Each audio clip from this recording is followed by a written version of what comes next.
Bonjour à tous, je vous propose de commencer. Donc, je suis Yann Bonnet, je suis le secrétaire général du Conseil national du numérique et très, très heureux d'être à Nantes. Je suis nantais d'origine, donc c'est toujours un plaisir de venir voir l'écosystème nantais qui est très très actif. Du coup, aujourd'hui, on va parler très rapidement, je vais faire une présentation sur les grands enjeux économiques et sociaux de la donnée.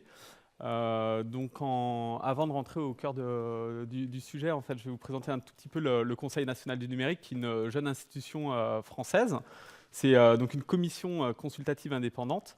C'est 30 membres qui sont bénévoles, dont vous voyez les différentes personnes là autour de la table. Donc il y a autant d'hommes que de femmes. C'est tous des experts du numérique qui sont bénévoles. On ne sait pas, mais ils sont bénévoles. Il y a des chercheurs, il y a des entrepreneurs, il y a des investisseurs, il y avait un philosophe. Donc c'est ça un peu la richesse de ce conseil, c'est la diversité.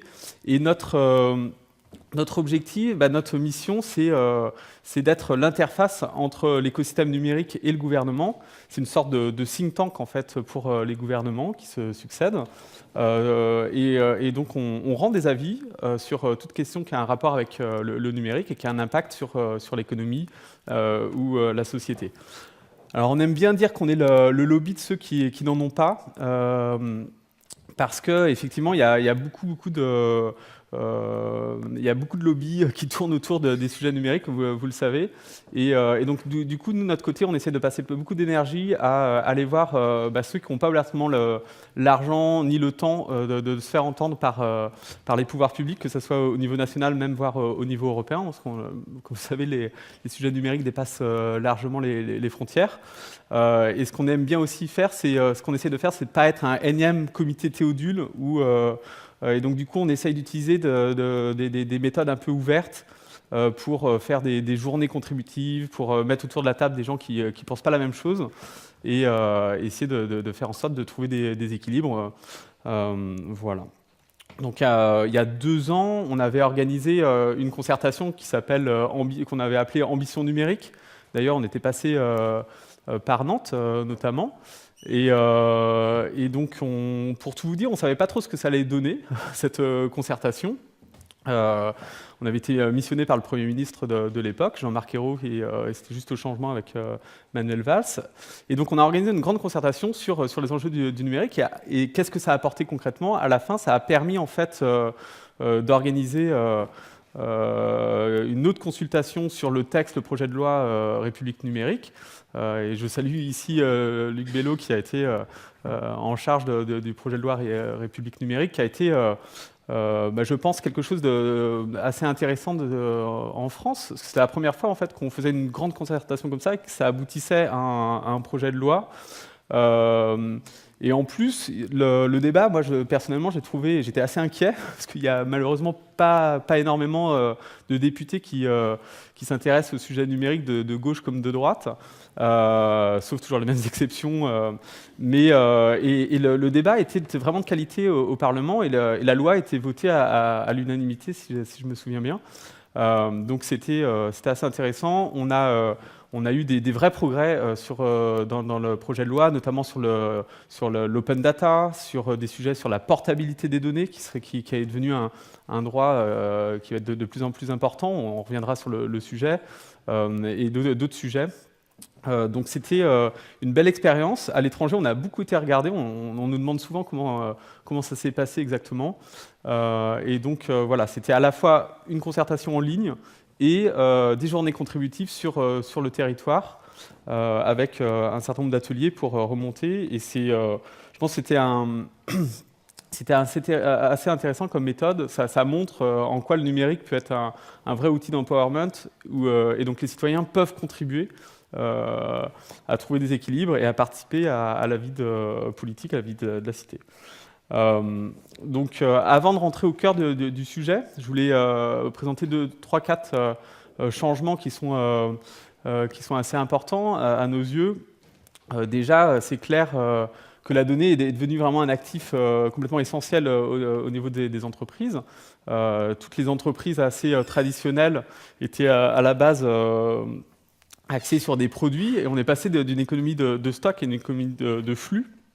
Et la donnée est devenue quelque chose d'essentiel pour les nouvelles entreprises qui fonctionnent bien. On a l'importance aussi, un deuxième point, l'importance de l'innovation.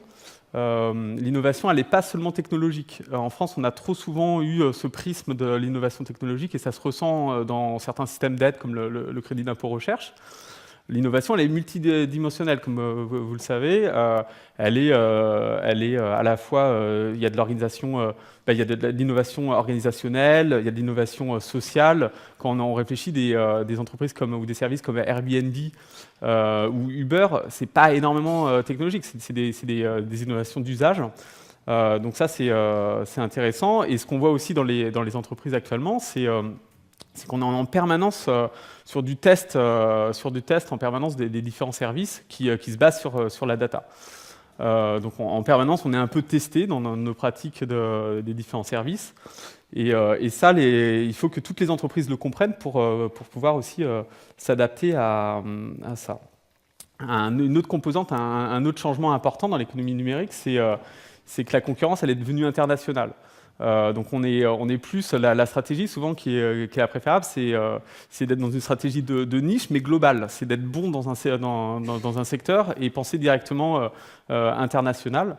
Voilà, je passe très vite. Le quatrième point, le quatrième changement, c'est probablement qu'on est rentré dans une économie de plateformes, de plateformisation en fait de l'économie. Donc les plateformes, c'est les fameux, notamment les fameux GAFA, mais pas seulement. Il y a plein de plateformes aussi françaises. Et donc ces plateformes, elles servent d'intermédiaires entre différentes communautés. Et ce qu'on voit, c'est que ça va très très très vite. On a d'un côté, c'est toute l'histoire des marchés bifaces. D'un côté d'une face, on a un service d'apparence gratuite, donc c'est des services qui sont très très bien faits, user-centriques. On va faire très très attention à l'ergonomie du service pour que les utilisateurs prennent limite un plaisir à revenir sur le service. Et donc c'est d'apparence gratuite, parce qu'en fait on analyse les données, ces services analysent toutes les données et vont les revendre à des publicitaires, par exemple, que vous le savez. Donc on reviendra sur cet axe par la suite. Donc les données, c'est depuis 4-5 ans que je suis au Conseil national du numérique. Bien sûr, c'est un des sujets centraux des réflexions du Conseil.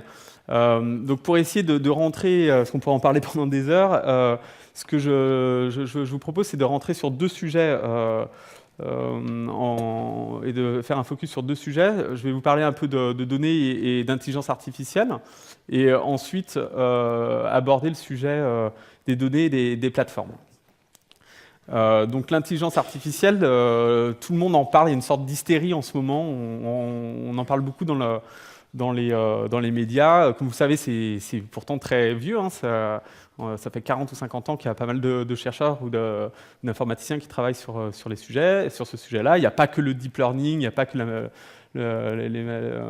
ces thématiques-là, mais c'est vrai qu'il y a, dans les médias, on en parle beaucoup. Alors parfois, il y a beaucoup de fantasmes. Vous avez tous en tête les déclarations d'Elon Musk récemment sur une troisième guerre mondiale. Est-ce qu'une IA va prendre le dessus des humains? Alors moi, je pense qu'il y a vraiment beaucoup de fantasmes. Là, j'accompagne Cédric Villani, le célèbre mathématicien qui est devenu député, qui a reçu une mission en fait sur l'intelligence artificielle. Donc dans les 3 prochains mois, là, on va faire pas mal d'auditions pour voir qu'est-ce qu'on peut proposer au gouvernement pour faire en sorte que la France soit un bon terrain sur l'IA, on voit s'il y a des problèmes éthiques, quel est l'impact sur l'emploi, on en reparlera.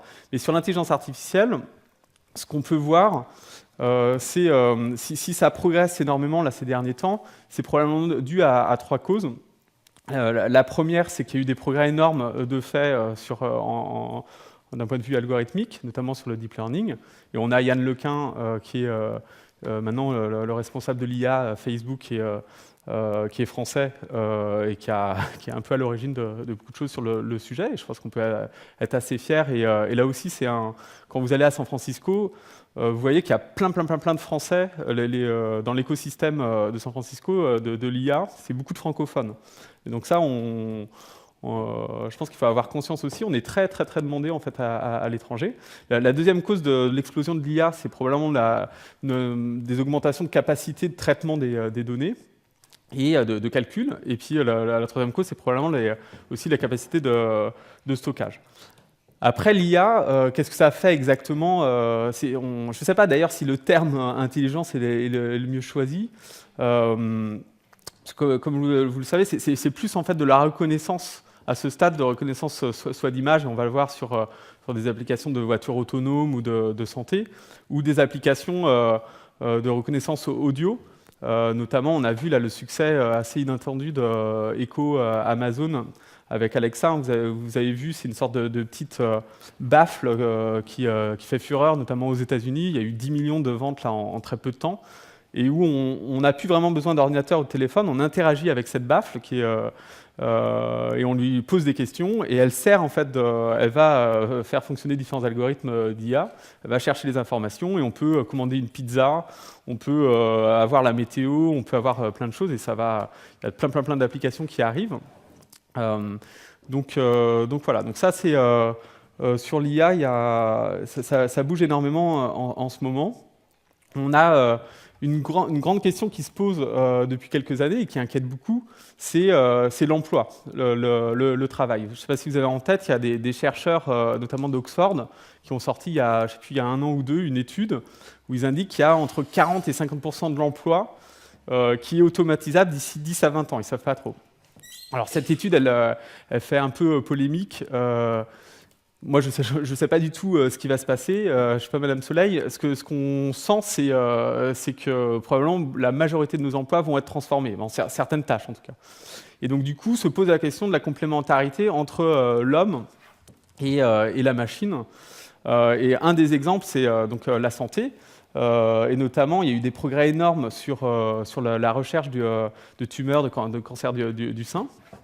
On a vu, il y a des chercheurs qui ont montré qu'une IA toute seule, qui va chercher, qui est bien entraînée, vous savez, l'IA en deep learning, où en fait on entraîne un algorithme, on ne fait plus du code en disant si tel truc, alors telle chose. On entraîne en fait une intelligence artificielle avec des données.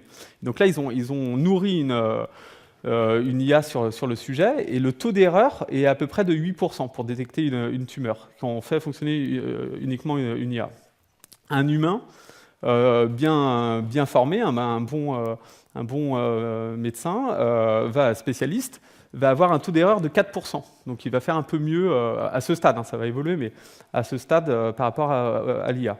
Alors qu'un humain plus une IA, on est à un taux d'erreur à 0,5%.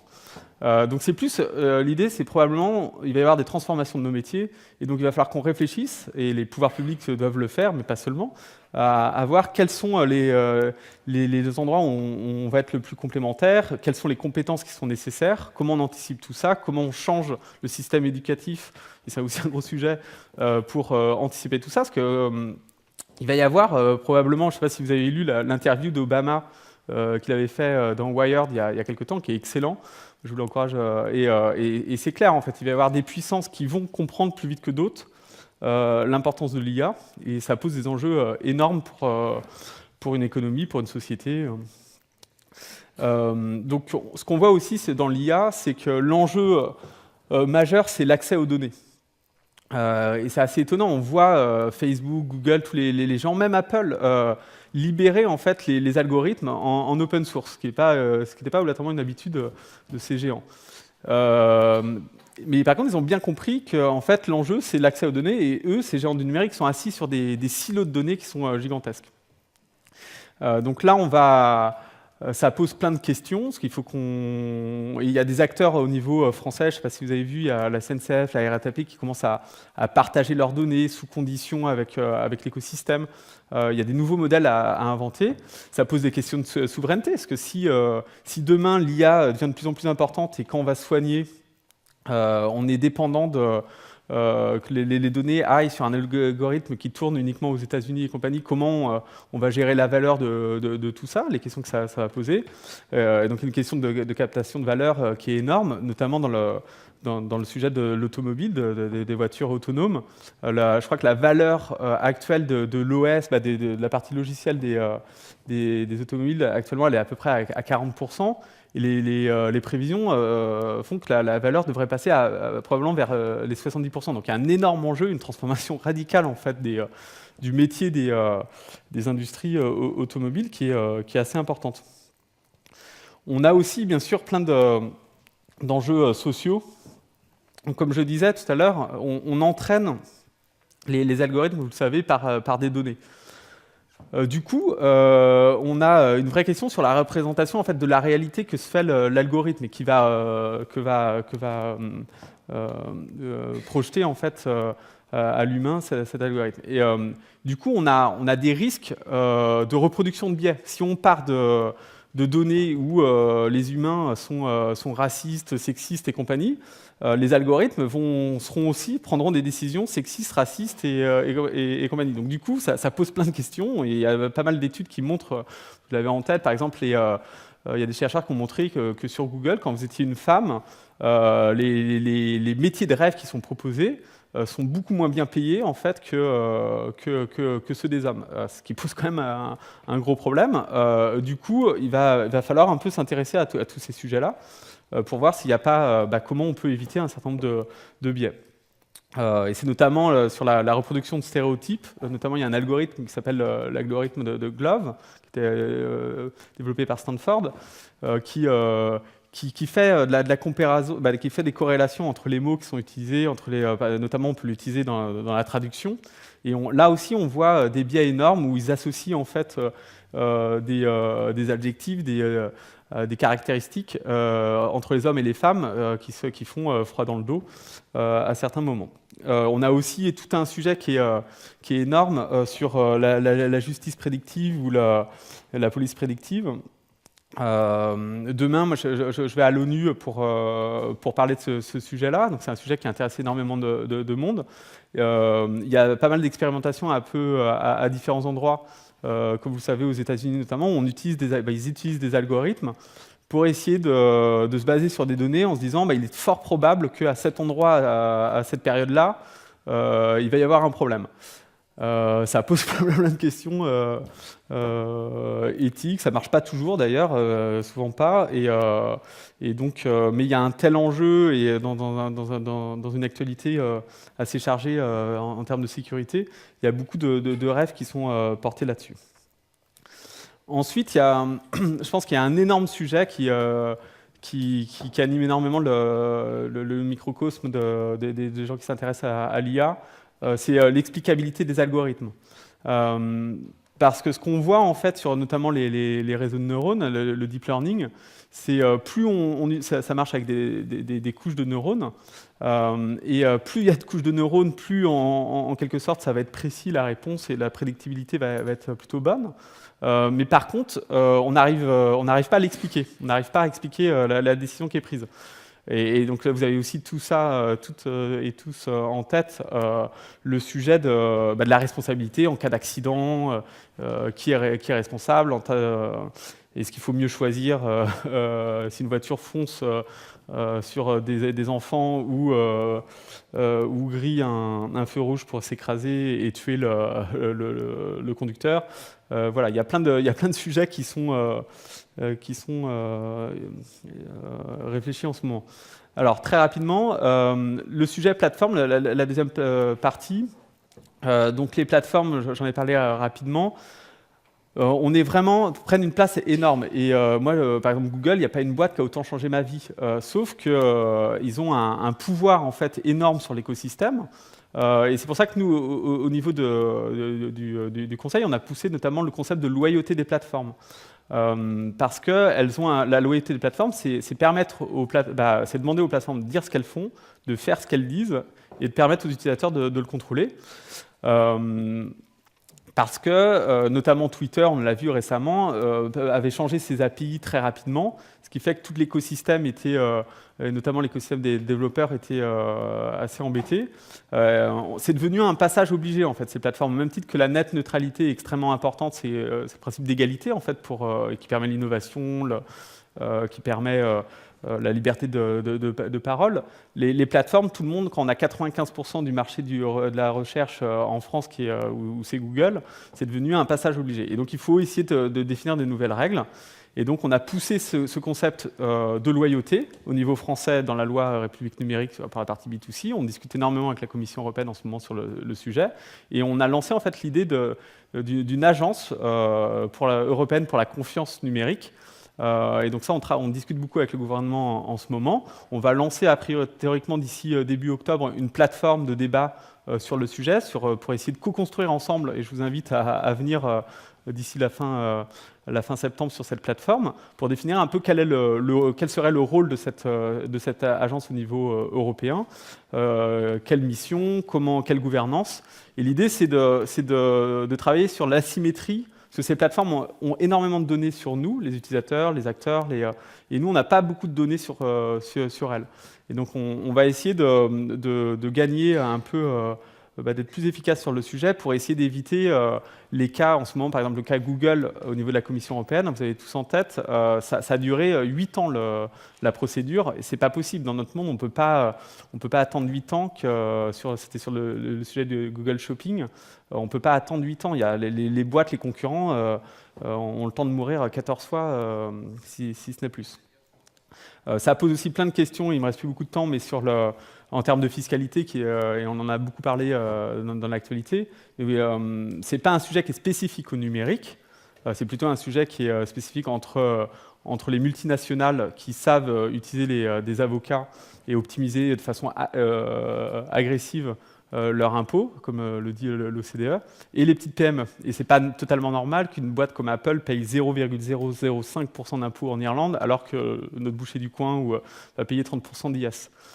Donc ça, c'est pas spécifique au numérique, mais quand même, je veux dire, c'est beaucoup plus simple de se localiser nativement dès l'origine du service dans un autre pays et d'optimiser énormément le sujet. Donc du coup, là, nous, on travaille avec plein de personnes sur cette thématique. Je pense qu'il y a des nouveaux concepts à pousser, notamment l'établissement stable, qui date de la Société des Nations en 1919, qui était basé sur des principes physiques, qui ne fonctionnent plus du tout actuellement. Et on pousse des sujets pour redéfinir, par exemple, un établissement stable numérique qui serait plus par rapport à la présence, à la localisation, par exemple, des utilisateurs.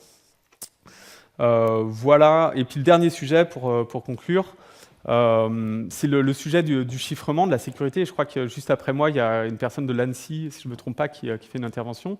Et c'est un sujet, bien sûr, majeur. Nous, régulièrement, on est indépendant, je vous l'ai dit, le Conseil national du numérique est complètement indépendant, donc on est saisi par le gouvernement, mais parfois on s'auto-saisit, ce qui est arrivé plusieurs fois, c'est jamais bon signe, et c'est souvent parce qu'on n'est pas d'accord avec le gouvernement. Là encore, la semaine dernière, on a relancé, en fait, on a publié un avis sur l'importance du chiffrement, parce qu'il y a des tentations de certains ministres régulièrement d'affaiblir le chiffrement, et nous, on n'arrive pas à comprendre techniquement ce que ça peut vouloir dire, ou on a peur de comprendre. Donc régulièrement, on remet dans le débat ce sujet.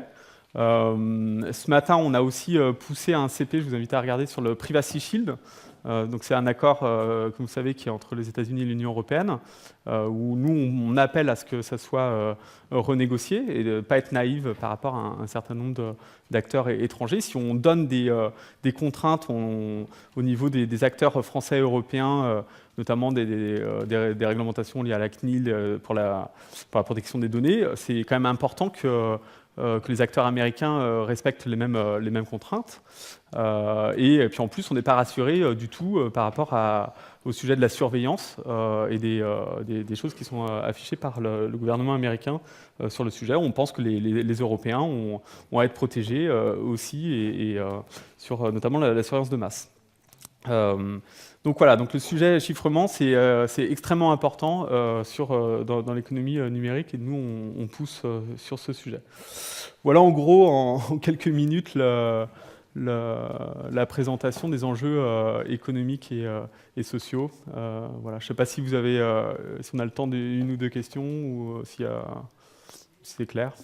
C'est bon ? Merci beaucoup. Attends.